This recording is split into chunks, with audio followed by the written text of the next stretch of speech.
antes de entrar al subsuelo 54, que es nuestro ámbito de trabajo e investigación. ¿Cuál ha sido tu currículum, digamos, de vida académica?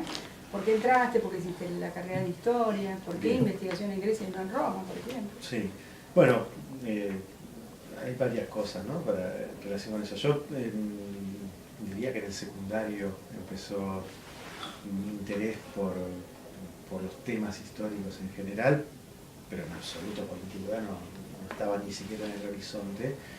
Y frente a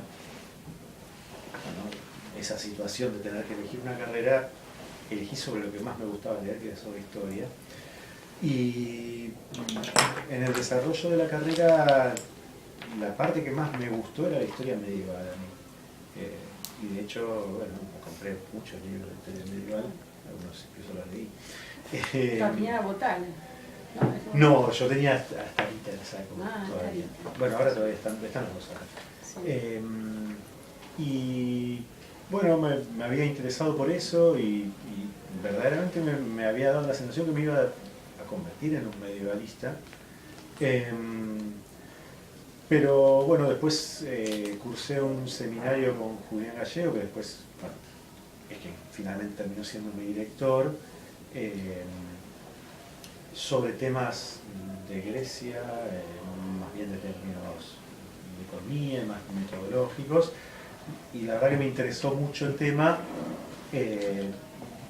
pero tampoco es que ahí yo me decidí por la antigüedad, sino que después de ese seminario, bueno, me llamó, me dijo, mira, estoy trabajando en este proyecto, si te interesaría sumar. Bueno, antes que alguien que me invita a algo, vi luz y entré.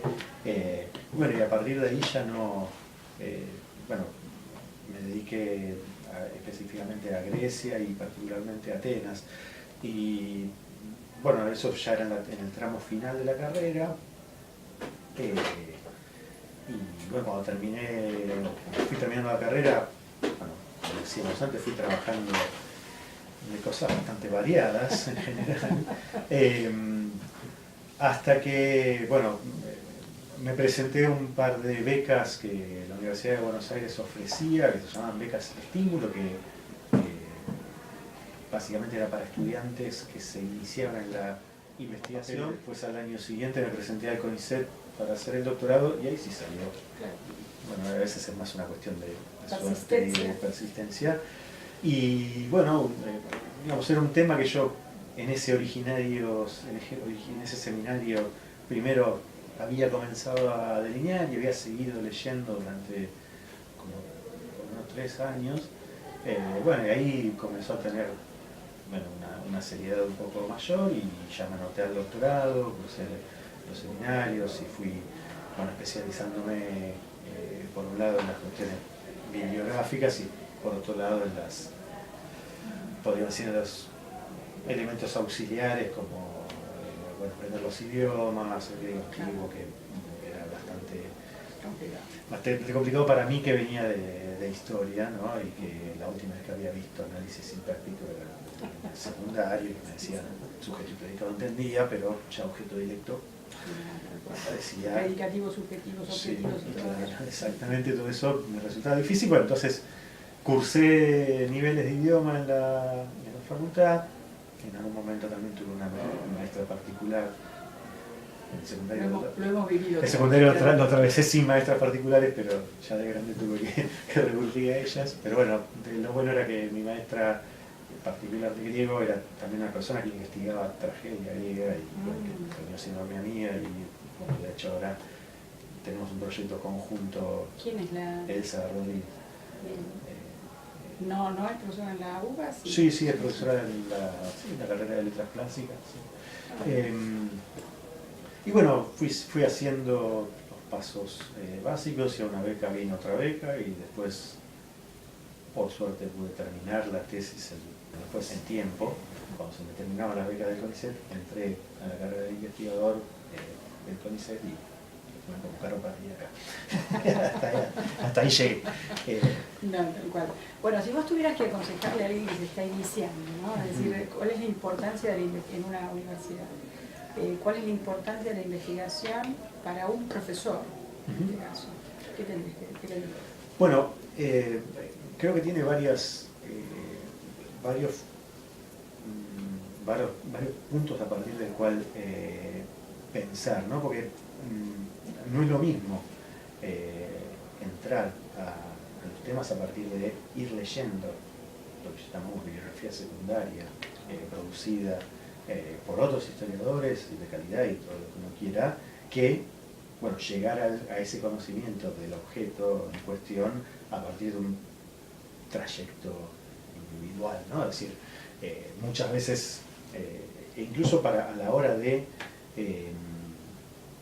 dictar clases sobre temas, incluso que uno no directamente investiga, siempre a veces un poco de investigación tiene que terminar haciendo para poder comprender el objeto que busca transmitir o lo que busca transmitir de un modo un poco más certero, ¿no? Porque cuando uno lee investigaciones de otros, bueno, lo que está leyendo es un recorte de ese objeto.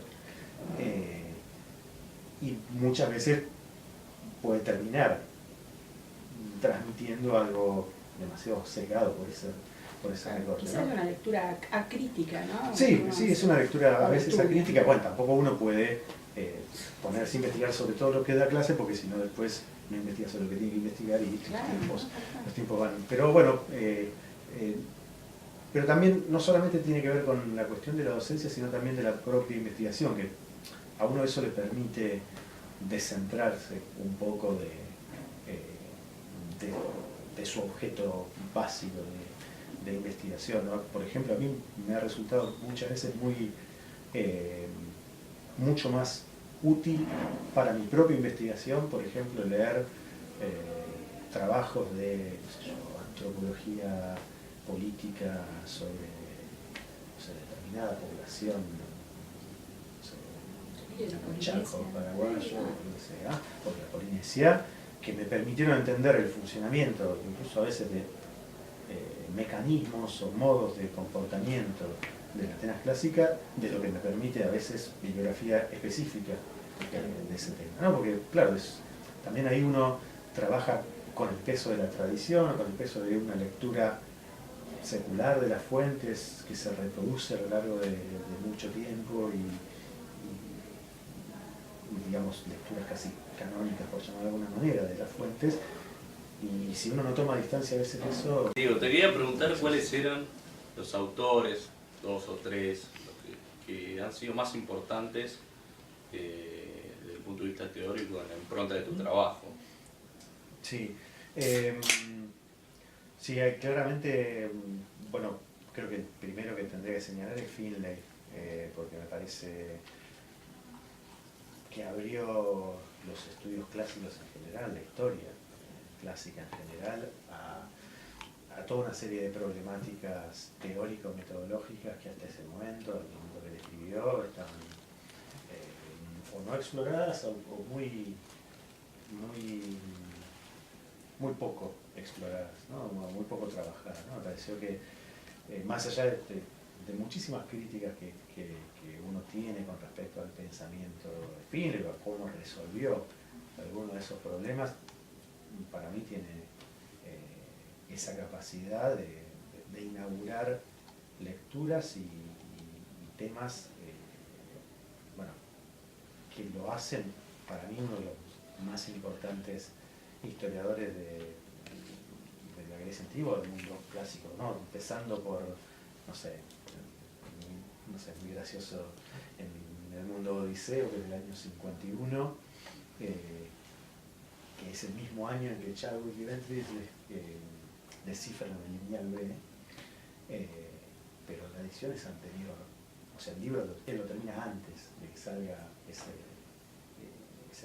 ese avance, y solamente le puede incorporar un prefacio. El prefacio dice, bueno, Chadwick y Ventris descubrieron el lineal B. Sus conclusiones no modifican en nada lo que yo digo. Y así hay, bueno, tiene ya también trabajo muy al principio, ¿no? El trabajo que él hace sobre los Joroi, los mejores hipotecarios, cómo inaugura un modo de pensar, bueno, en esa época muy cercano a Polanyi, los problemas económicos de la antigüedad, y la verdad que me pareció Y las relaciones sociales. sí, sí, como, O sea, digamos, no. cómo toma esos problemas que uno podría vincularlos más a lo que podríamos llamar la sociología histórica y la metodología. La lengua castellana, creo que Domingo Plácido es, bueno, no me gustaría dejarlo sin destacar. Tiene para mí un libro que es excelente, que se llama Dos, ¿no? Uno es una introducción al mundo antiguo, o a la historia antigua, donde plantea toda una serie de cuestiones y actualiza toda una serie de cuestiones metodológicas que está muy bien, y el otro es La sociedad ateniense, ¿no? Del año 97, en donde él ahí también, bueno, y más aún en lengua castellana, para mí es por ahí el referente, yo creo, en castellano más importante que tenemos de estudios clásicos, por lo menos. Las corrientes historiográficas, viste que nosotros cuando tenemos que investigar o a veces dar clase, viene el tema de dónde nos paramos para ver la historia, no es solo tu posicionamiento, sino qué te fue nutriendo, porque uno no puede decir, bueno, me nutrió esta escuela sola. Sí, bueno, hay múltiples fuentes que a mí me han ido guiando en la investigación.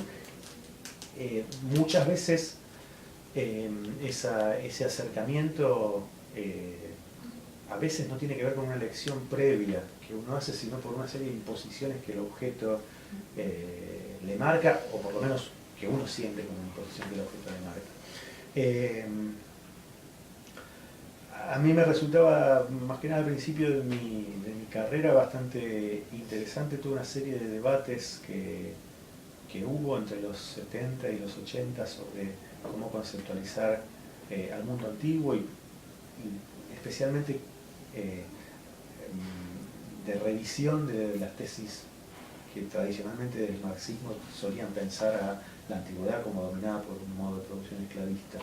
Y en ese sentido hay, bueno, toda una serie de escritos y de congresos o actas de congresos que fueron traducidas al castellano, y que en gran parte el responsable es un profesor que estaba en la Universidad Autónoma de Barcelona, se retiró hace bastante poco, que es Alberto Prieto, digamos, que es el encargado de hacer esas traducciones y de compilar para ACAL, en la editorial ACAL, esos libros, y que abrió la puerta a un renovado análisis social de la antigüedad clásica. Y también me interesa marcar la figura o el papel que tiene Ellen Meigsing-Gould en eso, donde hace una crítica bastante fuerte al concepto de modo de producción esclavista, digamos, que permite, desde mi punto de vista, una lectura de las fuentes mucho más acorde y no tan a priorística como ese tipo de interpretaciones solía presentar, ¿no? Es decir, me interesa cómo a partir de los 60, 70, bueno, la esclavitud como fenómeno comienza a ser dejado un poco de lado como fenómeno determinante absoluto de todo, y comienzan a aparecer investigaciones sobre otros actores sociales, especialmente sobre el campesinado, y cómo, bueno, eso permite ir modificando las perspectivas más marxistas, más tradicionales sobre esa idea de nueva producción esclavista. Bueno, luego han ido sumándose otras corrientes, otras tendencias, también atentas a otros problemas. Me ha interesado bastante todo lo que podríamos llamar la antropología histórica de la Grecia antigua, trabajo como los de Jean-Pierre Bernat, Marcel Etienne, inaugurados con la escuela que se inicia, por llamarlo de alguna forma, con Louis Gernet, ¿no? Pero que luego incluso tiene autores que a mí me resultan muy estimulantes, como, bueno, hoy hablamos también de Nicole Garat, ¿no? que permiten bueno, rever paradigmas la interpretación de la antigüedad, releer los textos de un modo, yo diría, contracorriente a esa tradición. Y bueno, y luego posiblemente también haya habido lecturas que para mí fueron importantes desde otras disciplinas que no son los estudios clásicos, como por ejemplo la antropología. No sé, pienso en Claude Lévi-Strauss para el tema de la esclavitud, o en Marshall Sahlins sobre algunos aspectos económicos se llama la economía de la edad de piedra, o incluso en Pierre Clastres sobre el tema de la antropología política, bueno, o incluso desde podríamos llamar la filosofía, ¿no? Me parece que hay algunos, por ejemplo, desarrollos de Jacques Rancière que tratan de pensar el problema de la democracia, de la participación política desde la actualidad, pero a veces haciendo referencias a la antigüedad que son muy útiles, o más atrás en el tiempo Cornelius Castoriadis, ¿no? Cuando retomaba temas de la antigüedad para pensar la contemporaneidad, ¿no? Me parece que... O Sartori, quizás, Giovanni Sartori. Sí, bueno, o Agamben, ¿no? Pues digamos, uno trata de estar atento a cómo va el debate contemporáneo, porque en última instancia la historia es parte de ese debate contemporáneo, y a veces tiene que, digamos, el propio objeto de investigación o el propio problema que uno se está interesando le impone, a qué referencias tomar. Yo estuve trabajando en una conferencia el tema de los tiranicidas, y hay toda una cuestión en relación a ese vínculo erótico que los une. Bueno, y ahí he tenido que leer bastante sobre las teorías sobre el género, sobre las relaciones entre los géneros, sobre la definición de género, y bueno, toda esa escuela que se inaugura. Vos tocaste la pederastía hoy, y todos tus estudios. ¿A qué te llevan? Digo, porque cuando uno da clases sobre estos temas, yo me dejo mucho llevar por las caras. Sí. Y no voy a ser así estigmatizante solamente de los varones. Hay dos cosas, ¿no? Bueno, por un lado hay una cuestión que sorprende bastante, y para mí tiene que ver con ese enfrentar, a veces por primera vez, a los alumnos con el hecho de que cosas que consideran que son naturales no lo son, ¿no? Me parece que una parte importante del saber histórico tiene ese beneficio en el momento de la transmisión, es decir, que uno al alumno o al que con el que esté comenzando, bueno, puede mostrarle que aquello que esa persona piensa que es así, por naturaleza, diría Aristóteles, verdaderamente no lo es, o no siempre fue así, o es una cuestión históricamente determinada. Bueno, muchas veces también uno utiliza estos temas con el objetivo de tener un poco más de atención. Claro, entonces, no sé, cuando uno explica Esparta y los ritos del matrimonio espartano, o cómo es la vida de los espartanos y de las espartanas, bueno, generalmente es el tema que mayor interés suele suscitar entre los alumnos. Tantas cerámicas en Macedonia de la pederastía, ¿no? Sí, bueno, lo que pasa es que a veces no son temas específicos que uno trabaja en las clases, y bueno, porque más solamente yo tiendo a trabajar en práctica, que trabajamos sobre textos que van más a problemas más gruesos que la materia. Pero sí, a veces trato de ir un poco por ahí, ¿no? Y mostrarles, ¿no?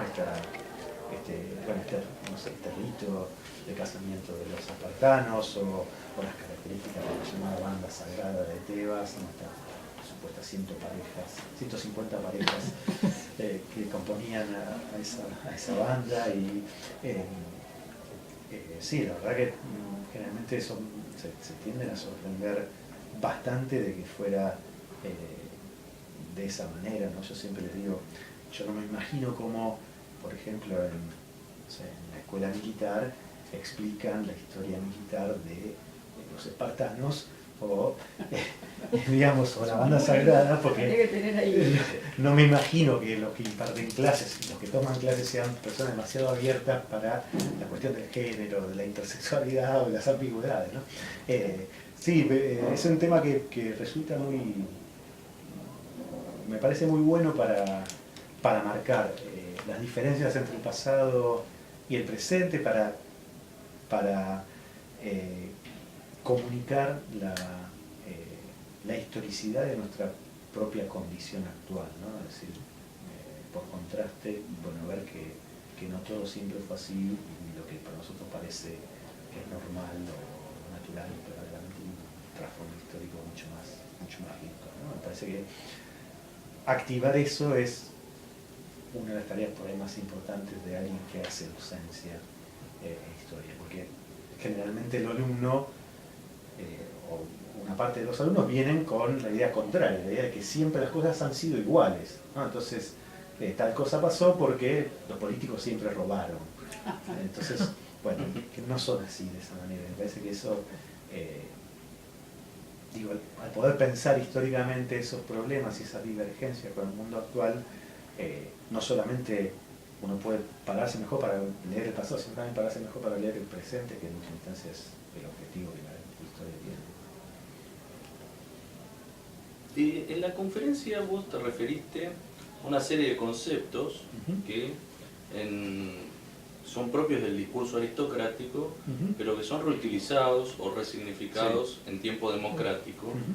Entonces eso me llevó a pensar y a preguntarte si pensás que desde el punto de vista del discurso al menos, para los griegos la democracia puede ser una suerte de aristocracia ampliada. Sí, yo lo podría pensar, estaría de acuerdo con una lectura en ese sentido, en el hecho de cómo hay una reutilización de esos significantes que definen, o que en la época arcaica definían al etos, ¿no? La forma de ser aristocrática, y que, podríamos decir, en la época democrática se amplían en todo el demos. Obviamente esa ampliación no es siempre directa, está llena de ambigüedades o de elementos contradictorios, pero si uno piensa, bueno, tampoco es demasiado diferente a el modo de evolución histórica general de la polis. La polis comienza siendo, podemos pensar que comienza siendo un grupo relativamente reducido de quienes controlan el ámbito de la política, y eso no hace más que ir expandiéndose hacia abajo en la escala social a lo largo de toda la época arcaica y clásica. En algunas polis lo hace de una manera más potente, en otras lo hace de un modo más alargado, pero bueno, eso también tiene que ver con el resultado de bueno, las luchas sociales que se van dando en cada una de ellas, es decir, allí donde no sé, cuando pensamos en la época de Solón, ¿no? Cuando Solón dice que se para como un escudo entre los eupátrides, ¿no? Entre la aristocracia y el demos, y no conforman ni a unos ni a otros, digo, el conflicto ese es un conflicto que uno verifica en varias ciudades, y el resultado de ese conflicto muchas veces determina si esa ampliación política se da o no se da, o se transforma en una oligarquía cerrada, ¿no? Y en ese sentido, el modo de pensar aristocráticamente al ciudadano, por llamarlo de alguna manera, es un elemento que es panhelénico, que es común a todas las ciudades, más allá de que sean o no sean democráticas, ¿no? En Atenas, esa idea de la timé, del coraje cívico, etcétera, etcétera, se extiende discursivamente hacia todos los ciudadanos. Bueno, en ciudades mucho más restringidas políticamente eso no está de la misma manera, digamos, está mucho más restringido, pero el significante es el mismo, las palabras son las mismas y los conceptos son iguales, ¿no? Me parece que un poco lo diría de esa manera, sí, es una democracia que se presenta como una aristocracia, pero no una aristocracia en el sentido de el gobierno de unos pocos sobre unos muchos, sino en el sentido de que gobiernan, o quienes gobiernan, quienes forman parte de la polis, son valorados positivamente o moralmente buenos. La controversia hoy si la polis es un Estado o no es un Estado, es una forma de Estado determinada. ¿Qué opinas sobre eso? Sí, es un tema irresoluble para mí, desde mi perspectiva, porque es un problema que está determinado por, en primer lugar, la cuestión conceptual, es decir, y a su vez es una cuestión conceptual que está elaborada, bueno, a partir de problemáticas entre modernas y contemporáneas. Es decir, se produce un concepto o unos conceptos de Estado a partir de esa experiencia de la modernidad, al menos. Bueno, y luego ese concepto es tratado de hacer jugar en otros estatutos o en otras instancias históricas, ¿no? Y en algunas instancias históricas parecería ser que la cosa es más simple, la aplicación, ¿no? Si uno piensa en contextos, o sea, el Imperio Chino antiguo o el Egipto antiguo, donde las cosas están relativamente claras, donde están muy claros cuáles son los funcionarios del Estado, cuáles son los sometidos al funcionario del Estado, donde está muy claro quién ejerce la coacción sobre quién, donde está muy claro quién domina el territorio, quién se apropia de los recursos, quién los redistribuye. Bueno, en esos contextos yo creo que no es tan dificultoso la aplicación, digamos, de alguna manera de esos conceptos.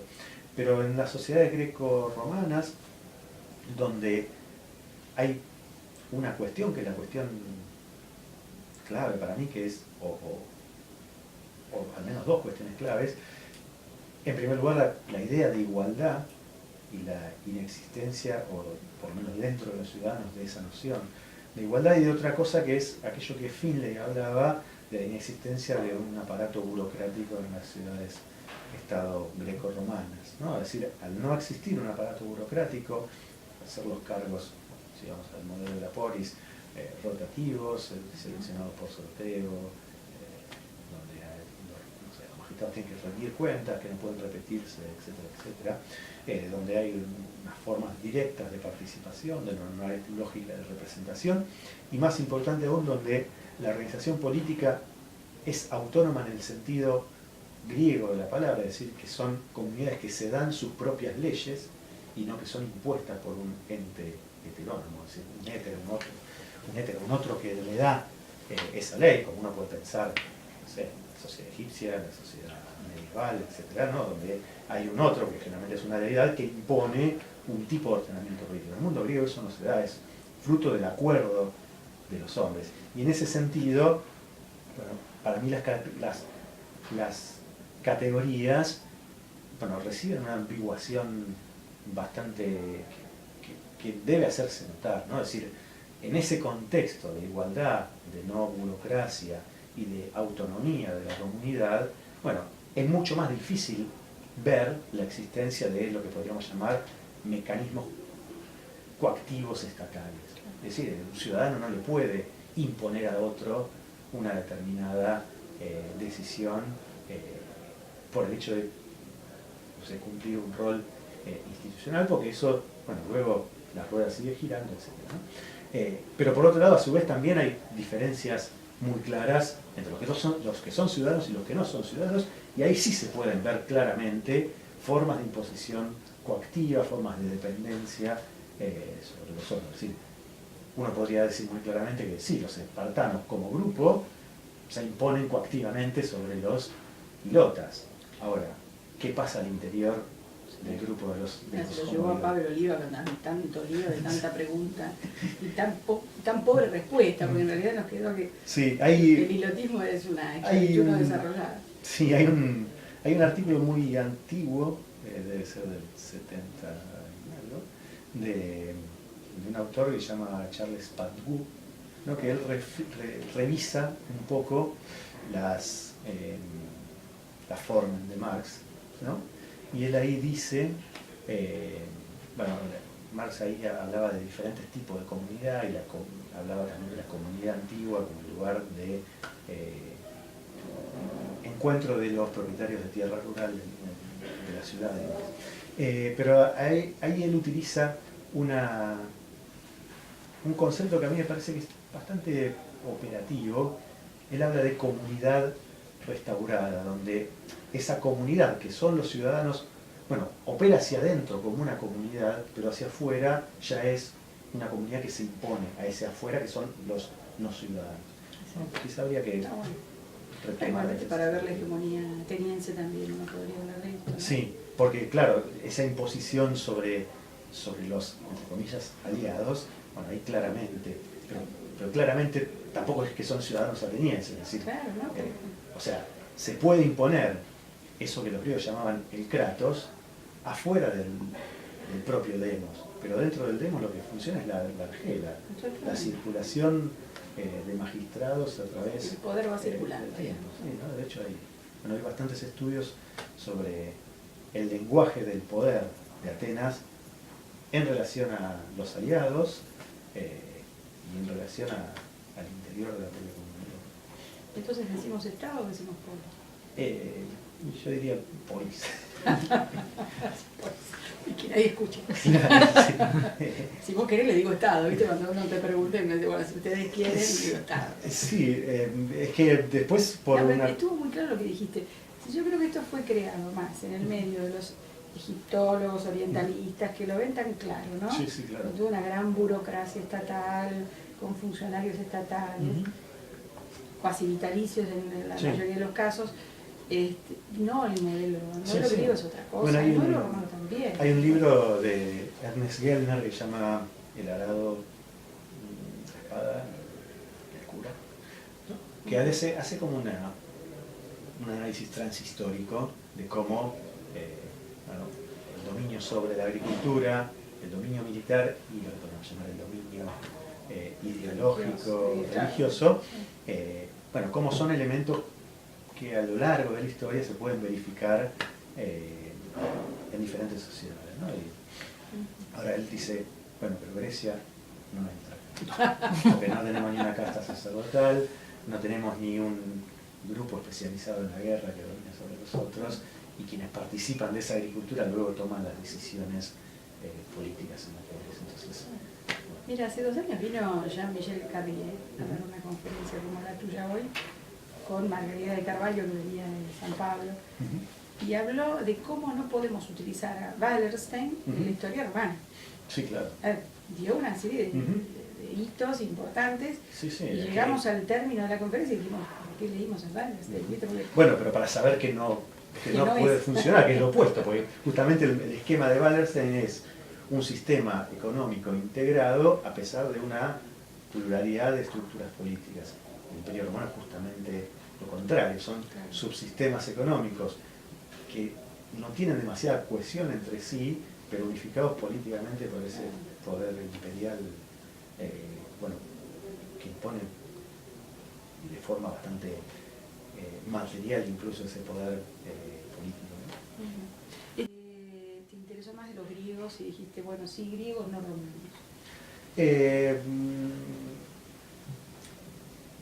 Creo que fue más una cuestión de... Julián Gallego, que sí, te ofreció de oportunidad más que y de comenzar a trabajar por ese lado. Pero a mí lo que más me genera un interés es cómo en la democracia ateniense, cómo se establecen mecanismos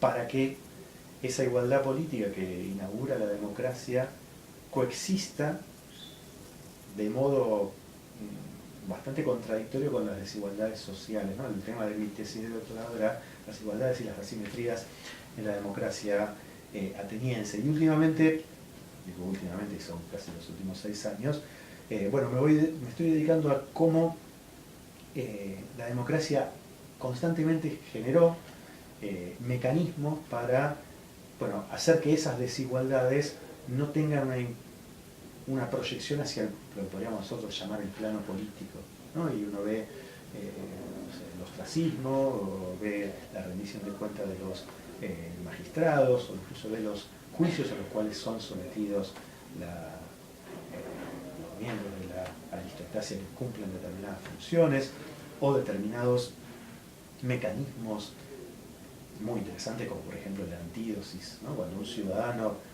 tiene que pagar una liturgia en Atenas y piensa que hay un ciudadano que es más rico que él, pero que no está pagando, bueno, puede ir a los tribunales que nunca hay que olvidar, compuestos por la totalidad o por una representación, ¿no? Pero muy elevada. El tribunal de la guía. Sí, una representación muy elevada del demo, porque se eligen esos jueces por sorteo.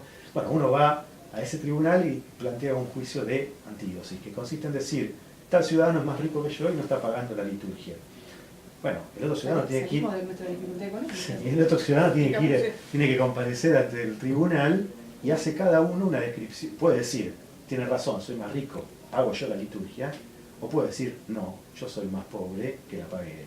Si hace esto segundo, bueno, cada uno tiene que hablar, demostrar la riqueza que tiene, y si no, se hace un intercambio de bienes entre uno y otro. Obviamente el incentivo no tenía que ver con el intercambio, que seguramente nunca se llevó a cabo, pero es muy interesante como mecanismo de ruptura de solidaridad al interior de ese grupo aristocrático, ¿no? Es decir, cómo a partir de estos mecanismos, bueno,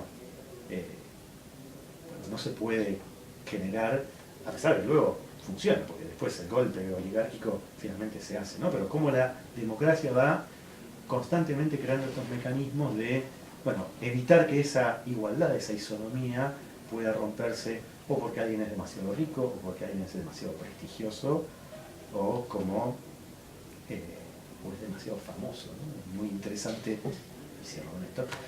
Hay en la vida de Arístides de Plutarco, ¿no? Arístides estaba sentado esperando la votación del ostracismo, y un campesino que no sabía escribir le pasa la vasija y le dice, si por favor le puede escribir el nombre. Y Arístides le dice, ¿qué nombre querés que le ponga? Arístides. Y Arístides le dice, pero ¿por qué vos querés que Arístides sufra el ostracismo? Y dice, la verdad que yo no lo conozco, pero ya estoy cansado de que se hable en todos lados de Arístides el justo. ¿No? Esto muestra cómo, más allá de... Es una entelequia, digamos, sí. No puede no haber gente justa. Sí, claro, y cómo, bueno, cualquiera que en alguna circunstancia pueda poner en riesgo esa igualdad, bueno, inmediatamente sufría este tipo de mecanismos. Hay estudios muy sistemáticos de cuál fue el derrotero de los principales líderes políticos del siglo V, y casi el 100% de ellos o sufrió el ostracismo, o sufrió algún tipo de multa, o sufrió algún tipo de problema en la rendición de cuentas, o sufrió algún tipo de condena o confiscación de bienes y demás, ¿no? Tu participación ha sido hoy, primero generosa, porque te hemos tenido grabándote la conferencia, hoy, ahora en una entrevista, que es una cosa nueva, pero que suele leer el estudiante a este tipo de difusión, de charlas donde se difunde el cómo lo hice, cómo hice la carrera, el para qué hice la carrera, por qué estoy acá, ese tipo de preguntas, y el qué, ¿no? Es decir, cómo te fuiste, fuiste nutriéndote a lo largo de toda una cursada, con todo lo que tienen las cursadas, ¿no? Que a veces son irregulares o no, o lo que vos dijiste casi con praxis romana, te diría, el tema de, bueno, me dieron me miraron un poco, me dijeron, quiere trabajar en esto conmigo, y hace que, si uno empieza a hurgar en el pasado de los que estamos acá, casi ha pasado lo mismo. Quizá algo de esa persona, algo de lo que está diciendo esa persona realmente me gusta a mí, ¿no? Amén de que además tenés tu payaro, que implica que tenés ancestros itálicos, ¿no? Y que Italia no es, por más que alguien se enoje, no es necesariamente tan romana, que el sur también existe, y en este caso existe como griego. Pero bueno, agradecemos la participación de Diego por la generosidad, y gracias por estar en el proyecto de estudios grecorromanos.